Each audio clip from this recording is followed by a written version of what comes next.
റസൂലിന്റെ പുറത്ത് വെച്ചുകൊണ്ട് നിങ്ങളെ കുറ്റപ്പെടുത്തിയ, നിങ്ങളെ ആക്ഷേപിച്ച, നിങ്ങളെ പരദൂഷണം പറഞ്ഞുകൊണ്ട് നടക്കുന്നവരുണ്ടോ? അല്ലാഹുവിന്റെ ഖുർആനിന്റെ ഈ വരായത്ത് നിങ്ങൾ ഓദിക്കോ. ഇന്നാ നഹ്നു നസ്സൽന الذിക്റ വഇന്നാ ലഹു ലഹാഫിളൂൻ.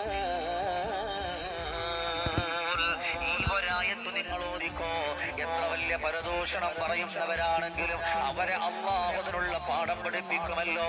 ഇന്നാ നഹ്നു നസ്സൽന الذിക്റ വഇന്നാ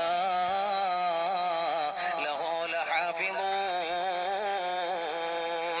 ഈ ഖുർആനിന്റെ ആയത്ത് നിങ്ങളുടെ ഹൃദയത്തിൽ കൊണ്ടുവാ. നിങ്ങൾ എപ്പോഴും ചൊല്ലിക്കോ.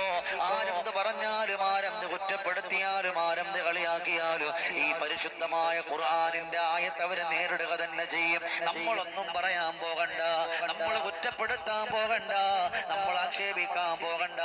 കാരണം നാളെ നമ്മൾ മരിക്കുമ്പോ നമുക്കൊരമലും കിട്ടാനില്ല.